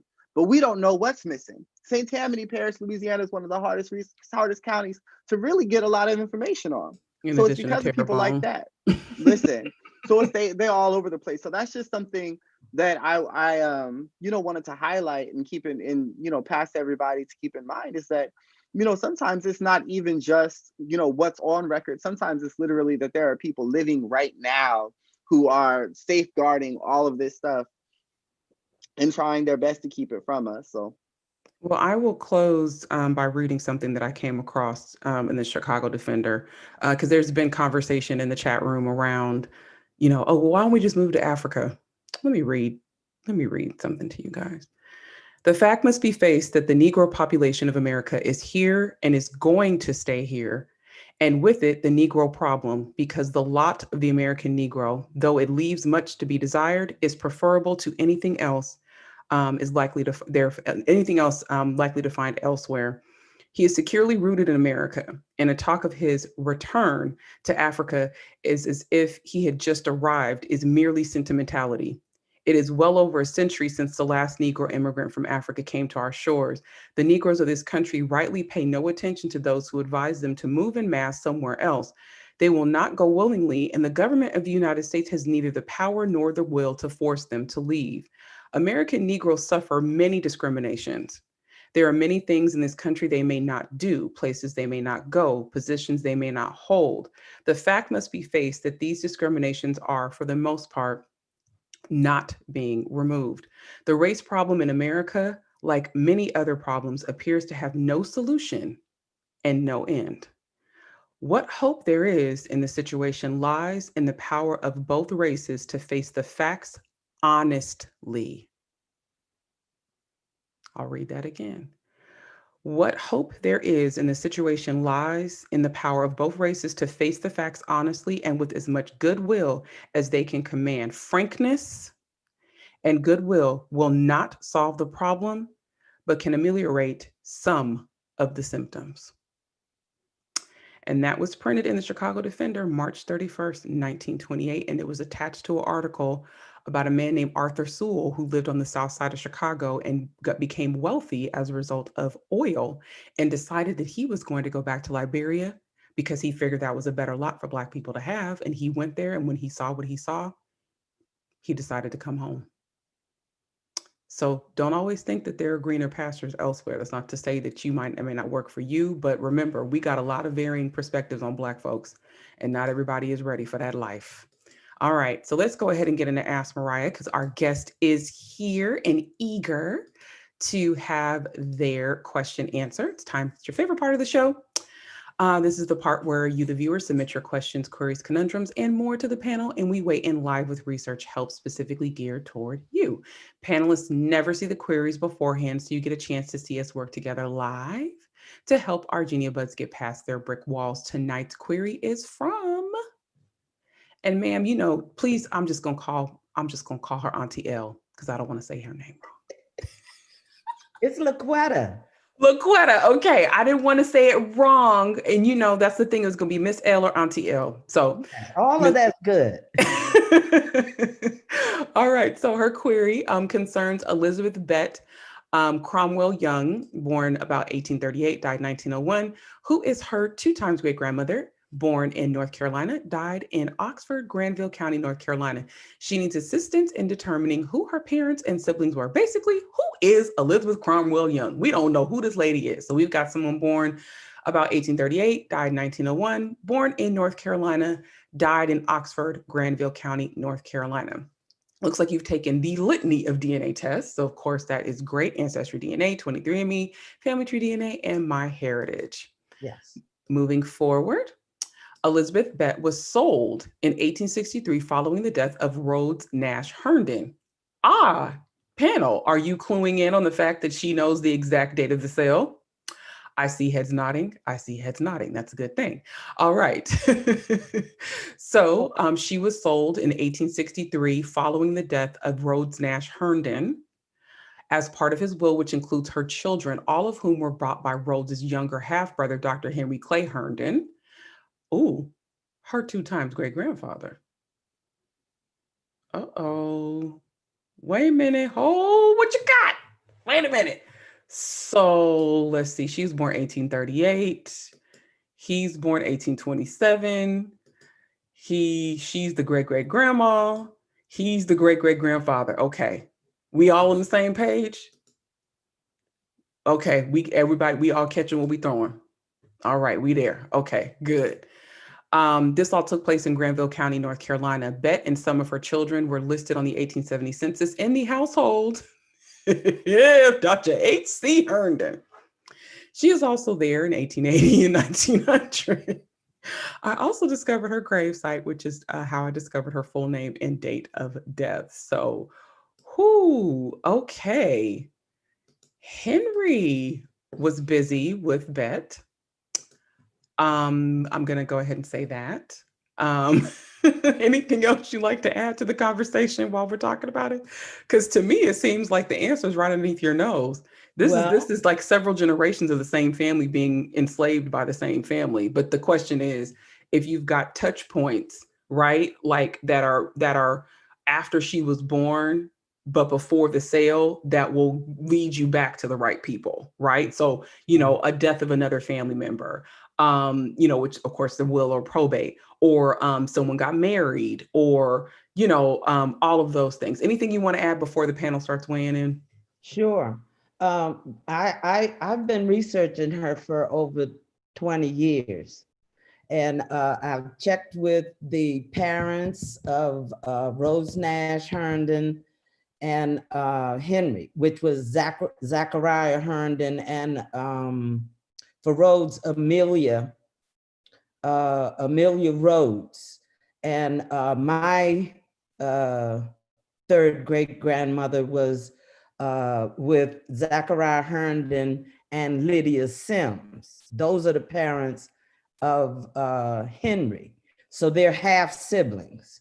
Rhodes and Henry are half siblings. They have the same father. Now, I traced their family lineage, and I looked through the wills of their parents to see if there was anything about Elizabeth or Bett, mentioned in there, and I couldn't find anything. And I did, let me see what else. Okay, that's about I checked the wills of family members and didn't find anything. I just got stuck. So then what I did was I had her last name Cromwell. And so I was trying to find a place in time where Rhodes and some Cromwell made some sort of a deal. And I have not been able to find anything like that. And so I went to tracing the Cromwells, and I traced them from England into Canada, down through the northern part of the country. They ended up for a very long time in Baltimore. And so I was like, well, if they were in Baltimore, how did they get down and how did they get down into North Carolina? And so that's when I took a look at my DNA matches, and I found that I had European DNA matches with the surname of Cromwell. So that verified that the genetic connection was there with the Cromwells. And so I connected with some of those cousins, and I still haven't been able to find out which one of the Cromwells might have fathered Elizabeth, but I know that Alexander Cromwell was born and married in Baltimore, and then he moved down into Edgecombe County. In Edgecombe County, there was Elijah Cromwell, and he had a big cotton farm near Tarboro in there, but I haven't found any documents linking, you know, it's like they're all there in that area, but I can't find any because I don't know where to look. That's the thing. That's what I'm looking for, is what records should I be looking in where I can see the connection between the Herndons, the Cromwells, and the Youngs, because she was listed when I first saw her in the Granville County Courthouse, that she was written in the book as Bet Young, and it had her date of death and where she was buried. So I went to the cemetery, and that's where I saw her. She has an obelisk. That's the only obelisk in the cemetery. And it had her That date of sounds birth. like Henry. Let me see, when did Henry die? Henry died in 1901. Uh-huh. He died in 1901. And he was a big deal there in Oxford. He started the first bank. They had a house there on Sycamore Street where my great-great-grandmother lived. This is where because he was a doctor. He was a surgeon in the Civil War, but then he came out and he found there was more money in being a businessman / buying and selling of human beings, okay? But he had this family and they stayed with him until they died. And she made sure that all of her children went to Shaw University. I didn't grow up knowing any of this. If I had known, I would have went to Shaw, you know, for the legacy, but that didn't happen. So I'm just trying to, I'm stuck right now. I know it's because I don't have the skills to go forward, the knowledge of knowing where to look. You do. Stop. Right. Yeah, stop discounting yourself. I would say you got to know that slaveholding family. You gotta have their timeline and what was going on with them. So this is when you have to, like, we talked about researching while Black. This is one of those things that we have to do. We don't have a choice. In order for you to know where she was and where her ancestors were, you have to know where the slaveholding family is. And their history typically is much easier to find because he is a notable individual. So he's going to have profiles written up on him in county history books.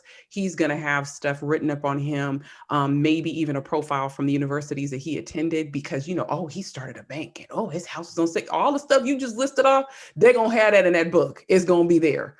And so then that will give you the touch points, as I mentioned, right? In the timeline of that family, you know, and I would say, here's the thing about slavery era research. You're not just looking for inventories. You're not just looking for wills. You're looking for deed transactions, mortgages, court cases. You're looking for diaries, personal papers. I think because of the popular lexicon of genealogy being on television right now, people automatically think it has to be a will or inventory. It's not valid. Shelley, anything you want to chime in on? Yeah, I just want to add, Renata's not able to chat on the advice, and but she's saying that's one of her counties. and to tell her, I'm talking about Laquita, that the court records from her, if you're seeing this, pursue the court records. She's researching there. And I think you two are connected on Facebook. But she also says to reach out to Mark Pace at Yes, the ma'am. Granville County Library, and he will help you and know the connection. And on a sidebar on the Cromwell, let's check our DNA. My 10th great grandfather is Oliver Cromwell. What? Weren't we just talking about Cromwell's, Shelley? That was me and you, Nika. That's what exactly. And I said the reason going through Ask Mariah, y'all know I'm the one that selects the things, was because I was reading through like 20 different submissions and I saw Cromwell and I thought, oh, wait a minute. I had to go open up my tree. But anyway, also Henry Clay, very prominent white statesman, the whole 9 yards and stuff. And I don't know, because there is a Clay family association. So you might be looking maybe to connect with DNA type stuff. And we can take a shot at it for me and you. And Granville County is about maybe 35 minutes from me. And normally when I think of Granville County, I always think of free people of color. That's not always the case, but it's just like most of my free people of color research, it always leads me to Granville County and the neighboring counties like Mecklenburg County, Virginia, and things like that. A researcher that's in the that's actually in the chat, he says that I think her grandmother Elizabeth is from Charlotte County, Virginia, as a free woman. And he wants to know, how did she become a Cromwell and a Young? There's a Rose Cromwell that has a daughter, Elizabeth, in Charlotte County or either Mecklenburg. So those are some places that you might want to look to. Oh, okay, now she was, well, we'll see, prior to 1863, at some point, I suspect she may have been free. Mm-hmm. But when I found her in the 1863 will of Rhodes Nash Herndon, mm-hmm. and the first item in that will referred to her, giving her and 2 other people the right to select their new owner, and the new owner was to purchase them at whatever the price was that would go to the estate. And it happened that one of the children that Henry Clay bought was his firstborn son with Elizabeth. His name was Warren. And he purchased Warren along with Elizabeth and some of her other children, whom I believe, I'm not sure, their names were Charles, Nelson. It just had their first names. Mm-hmm. And so I had to assume that those children of Elizabeth's, maybe they were Youngs, because that was her last name, Elizabeth Cromwell Young. And so I figured that the children's last name may have been Young, or it may have been Herndon. Now, I know that I am descended from Henry Clay Herndon because every Herndon that has taken a DNA test, especially the ones on myheritage.com, because they overwhelm me with wanting me to give my approval for, the connection to my tree. So there's no question about the true genealogy connection with the Herndons. Now the Herndons, Abraham Lincoln, his business, he had a law firm with a Herndon. There's another Herndon, his name was William Lewis Herndon. He was a sea captain, died at sea, and they named the town of Herndon, Virginia after him. His daughter's name was Ellen Lewis Herndon, and she became the wife of President Chester Arthur Allen. So, I still right now, I'm like, so, okay, so what am I supposed to do with this? Okay, I haven't done anything with it because I've been trying to focus on Elizabeth, because Henry's history has been documented all the way to 800 and something. Yeah, but they left her on the side of the road. Yes. So your charge is to pick her up on that corner that they left her on. Yes. And to strap her on your back. Rightfully belongs. And right. Yeah, Alex, I see your hand. Go ahead. So I have a question about that 1863 will. So yes. Was your grandmother Elizabeth, how many other people, enslaved people, were on that document? I know you mentioned that there were 2 other folks that were given the right to choose. That was in the first item. But have you noted down all of the people that were on that document? Yeah, yes, I have the documents. So I have all of them. I did not, because different people in the family bought different people, and I thought that there was a connection as to why they purchased those particular people. Yes, ma'am. I think that you've done some really good research already, but I think that something that we would really need to know are the names of all of those folks and what happened to them after 1865. It's really, really great that that sale happened in 1863, because we just got a couple more years until they're on federal documents, hopefully.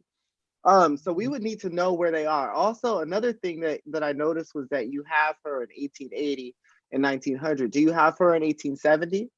That is when I first found her in the census was in 1870. She was there in 1880, and I would assume 1890 because she was still there in 1900, and she died in 1901 right there. Okay. So I think that the one of the best ways to move, because I wouldn't assume, even though there was a suggestion that she would have been a free woman in Virginia, if there's no indication or connection to her or listing her connected to Virginia, I would scrap that, because North Carolina already had an established enslaved community there. But also, I would definitely take note of those folks that are in that document and try to find them after the fact, see what surnames they took after enslavement, and then also if you can try to group them in family groups as well, that may also help you find who her parents were. There should be a reason why this one sole woman is there on that. If she was in a relationship or whatever the dynamic was with the half brother, that meant that she was at least a family slave. So there should be some other ties of kinship around that area. And I just want to also mention too that this estate, I'm looking at a superior court document that goes to 1911. That's how long this estate stretched out. There are so many receipts in here for people purchasing different things. And there's a whole thing in here. If this is the same Herndon, based on some of the documents I'm seeing, like some of the early stuff is like, 1869. So it's around, you know what I mean? Right around the time span. But this file is lengthy. It's again, this goes back to that whole, don't just pay attention to the will and the inventory. You've got to scan through all of that additional stuff, because it may give you additional context. Because for me, the challenge is, why were they attempting to sell somebody during the Civil War? Yeah. Right. Granted, someone died, right? But that's late. Yes. So, you know what I mean? Because by the time they get through all the red tape, he's a successful businessman. I'm looking at the size of this file. Who you selling to anybody? They all free at that point. You know what I mean? So that doesn't mean you don't investigate it, but that for me is super interesting. Because they're disbursements. That's what they're talking about. Disbursements of property. And if this is the same person, I'll share the screen. If it's the same person, look at this. This is a final settlement in 1911. That's how I know how it's dated, because look, it's typed. Final settlement of William of H.C. Herndon. Herndon. Yeah, H.C. Herndon is my great-great-grandfather. he fathered children with Elizabeth. With Elizabeth, right? Yes. So, but even still, have I seen this? I haven't have you seen this. If you haven't seen this, who are these people to him? How do you know what their involvement is with the sale and with this family, right? This Their me and True went through this with her, with an estate she had, where she couldn't figure out. However, she was like, well, should I pay attention to these other people? Yes, you should, because there could be some reason, right? There could be something connected to them. Look at how much money these people are getting. Yeah, there's my grandmother, my great grandmother, and her brother, Georgia Poole and John R. Young. Those were, that's my great grandmother and my great uncle. I'll send you the link. Wow, I never saw that. Interesting, thank you. Auntie, quick question. How much, you mentioned Baltimore, how much research have you done in Maryland? Because Cromwell, as far as Baltimore is concerned, is a fairly well-known name and family. Yes. So I was just curious about that part. Well, the reason why I went there is because when I looked at my DNA matches for Cromwell, there was one Black woman in there, and I was totally amazed. So she and I are connected. We've shared research. So I'm trying to, because she's from Baltimore. So I'm like, okay, so how is it that you and your family, and we traced it up to her great-great-grandfather, who was a John Cromwell, but we couldn't go beyond that. And so I'm like, how does a person in Baltimore connect with the family down in North Carolina? And so something says somebody who was involved in that, connected genetically, moved from there. And I searched through every last one of them until I came upon Alexander Cromwell. And he left, he got married in Baltimore, and he left and took his family down into North Carolina. And Elijah Cromwell, who ran the cotton farm down there in Tarboro in Edgecombe County, was descended from him. Okay. And so somehow or another, that connection is connected to Elizabeth. You know, I'm like, excuse me, but sometimes I have to deal with my anger at what was done to my people. I have to go through all of this. I have been to Europe, all Canada, all down the East Coast into Baltimore, from Baltimore down in the Edgecombe County, trying to connect. And these people I share DNA with. It's expensive too. Yes, it is. It is. So, Reese, what were you gonna add?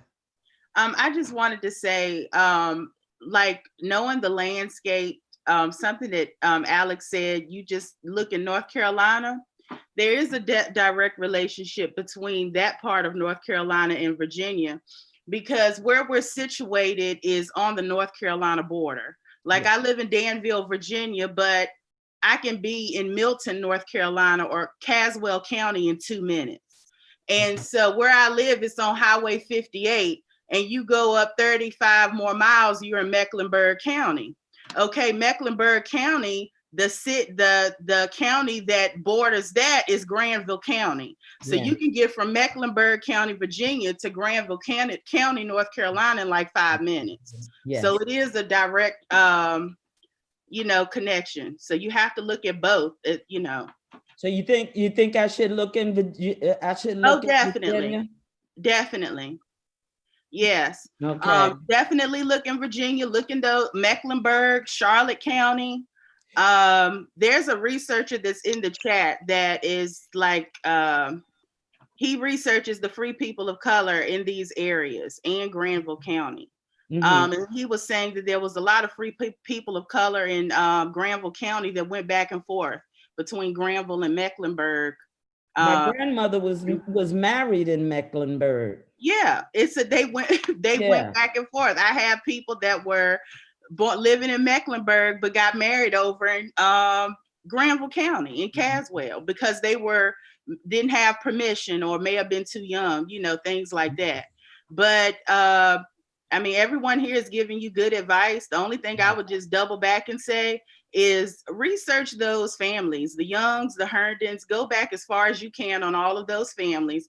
Also, try to collect the wills and the inventories for each of those families. Even if he had 10 brothers, because slavery is familial and they could have changed hands 10 different times. It's a system. And and that's the thing. This is where we have to put our emotions and our thought process and how we do things to the side in order for us. Look, you gonna leave her on that corner? No, absolutely not. That's what I'm saying. You ain't gonna leave her there, because all them people writing the profiles and all the cute little roots web trees and the find a grave virtual cemeteries and all that stuff. They've been walking past her for the last 100+ years. Yes, they It is your job to mine through this information and to become the expert on their families that they willingly chose not to become. Yes. To put her on your back and literally wheel her in and all of her, ancestor glory into that room to stand before these people, because that's the thing. They've got the DNA is there, it's there, but it's identifying these touch points, like this list I'm getting ready to send to you, figuring out how all of those people connect to the slaveholding family. You don't know what you don't know, right? And a lot of genealogy is people, oh gosh, do I have to? Yes. Sorry, right? I already got 20 years on looking for her. I'm not giving up. Same thing. Look, if I can give you any encouragement, I had a unique surname, ATLAS, Atlas. Black people with last name Atlas. You would think that I could just, go to the slaveholder and find out. No, I chased the family, ironically, from Edgecombe County, North Carolina for 10 years before I found out it was the wrong people. All based on names, not what the evidence was telling me. Yes. Okay. Look at who's living around her in 1880. Are you finding those same names on those inventories and those documents? Don't look for the nearest white person, look for the nearest Black person. Look for all that of tells them. you much more than it does the nearest white person. Okay. Map that family out. You literally, there is not a thing any of these descendants of these slaveholding families can tell me about their ancestors, because I went into the nooks and crannies. I stayed up mining through every dollar and every cent, finding out who was doing what and when and where, so I could go and get my folks off the corner and put them on my back. Yes.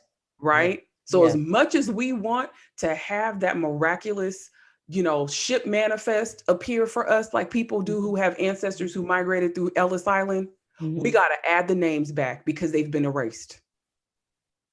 Well, one thing that I have within the past 3 years started to do was look at the history of the state, because my maternal line is in North Carolina, and I just found out who my dad was 4 years ago through DNA. And my dad's line is in Georgia. And so I've been looking at some of that going back, like I was looking at the history around what was going on in North Carolina around 1838. And then I see how Granville County was created or established from Edgecombe County, and Edgecombe County was created from Bertie County. And guess who were the people residing in Bertie County before it was officially Europeanized? The Tuscarora Indians. So I've been studying a lot of that and finding out that a lot of records pertaining to a lot of African Indians were along the eastern coast and down around in the southern part of the country. And many were the ones that didn't go on the Trail of Tears and stayed. A lot of them were enslaved, and their status was changed from Indian to Negro, colored, mulatto. So I'm not following that right now. I just know that that's a possibility. Undergirding you. That's supporting. It's like a girdle. It's your research girdle, right? Yes. You want everything to stay in the right places. Yes. So if you ain't undergirded, if you ain't girded right, you're gonna have stuff coming out the side if it's a bad girdle. If it's a good Okay. one, it's gonna cinch you right. It's gonna Yes. have you together. If you Yes. don't know your local research or what's going on in your area, Yes. then your girdle, the girls are out and Yes. you're gonna be flapping all over the place. All over the place. There you go. Well, I hope we helped you, provide Yes. you some guidance and research, and I'm excited. I'm going to send you this link now so you can get to this document that I just showed you. It'll take you right there to Ancestry, and really go ahead, Shelley. Freedman Bureau, because she Yes. talked, I heard her say 1863. Tom said it, I said in the chat room. But the Freedman Bureau records, and Alex's point and Nika's about research and all, you get in the Freedman Bureau records, because that's going to be 1865 to 1872. Before you get her in 1870, which you said you had, Yeah. what is she doing, and everybody that's around her, and that other pieces of her family and those other surnames, what is happening between 1865 to before 1870 census? Yeah. And I just was looking in the Virginia Slave Birth Index, and I didn't see Cromwell, but I will check those other names that you guys were talking about and see if any babies were born 1853 to 1865 that were enslaved. Okay. Got it. Well, hopefully we provided you with some good assistance for your research. You've done well. Just so you know, if you needed that affirmation, we will definitely give it to you. Will definitely give it to you. All right. Well, if you need help with your family history research, submit to BlackProGen Live's Ask Mariah for a chance to have the experts weigh in to help you get past your genealogy research hurdles. A link to submit is in the description of each and every episode of the show. Remember to be super specific. Let us know what records you've searched, what oral history you have, if you've DNA tested, and more. The more you tell us, the better. You just may be selected to be featured on one of our upcoming episodes. And I hope you guys noticed how much more efficiently we were able to work because she was here live with us, so we could ask her questions directly. So be sure to mark that you are available to participate live. We love when we have people live. So thank you so much, Ms. LaQuetta, for joining us for our session for Ask Mariah. Well, guess what, you guys? By the time we hit next week, we will have filmed 33 episodes of the show. I know we are ridiculous. We're crazy.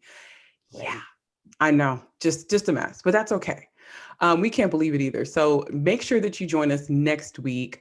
It'll be our final wrap up. This is the last episode of BlackProGen Live for 2020. I know, I'm sorry, but we do have a History Unscripted next week, which we're going to do a wrap up of 2020 in season 6 and just everything that we've experienced. So same time, same bad channel, 6 p.m. Pacific, 8 p.m. Central, 9 p.m. Eastern. Chu, is there anything that you'd like to say on the way out from today's episode?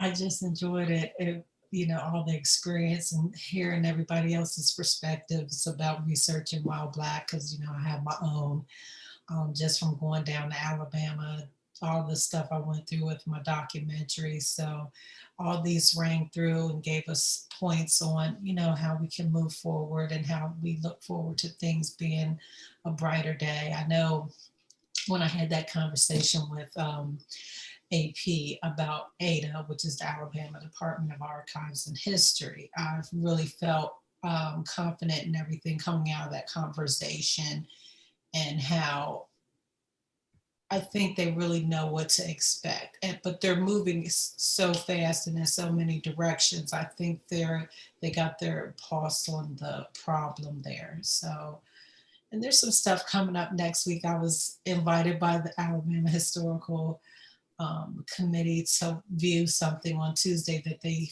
feel like there'll be something really nice that's going to be revealed for me. So I offered to come back. And I kind of want to navigate and sneak my way into, this is how I think you all should be doing in the future. Maybe that's why I was chosen that day for him to call and talk to me for an hour. So I think they're taking this pretty serious from our aspect. And I enjoyed our guest, Ms. Williams. she has a beautiful story. And I do remember when Nika was trying to teach me about all those other people and how I had to go down to their wives and their husbands and check the children out and line all the dates up. So I'm not completely done, but it is a lot of work. And just thank everyone for all their expert advice. I mean, I think I learned a thing or two when we were prepping for this episode. So, and I just say, give yourself some grace. I mean, I know this is emotional. For me, it always boils down to that. I could go over to the Bullitt County, go over to Troy, go up to Macon, go down to Tuskegee University and sit in there all day. But you look at those records and they're heartbreaking, and you know who they are, but you know, we have to walk it out. We have to walk it out and get it done so that the next person behind us isn't looking for that. That's the goal here, and to make it public, and so that our descendants or whoever needs access to it gets to it, because we're already in the trenches down there trying to get those papers. So I just had a good evening. All right. Well, on behalf of James Aloysius Morgan III, Ella Fernandez Salco, Shelley Murphy, Reese Luck Rimmer.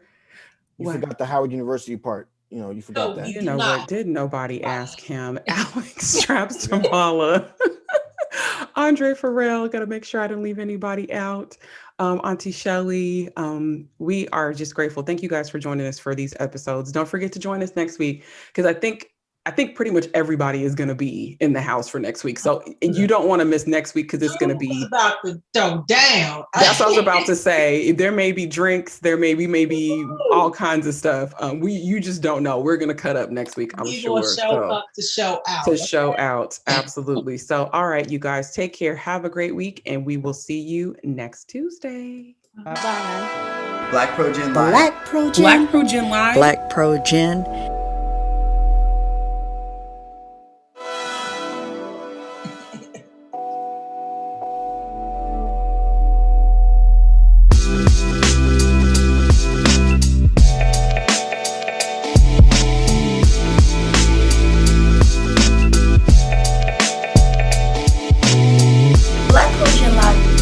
BlackProGen.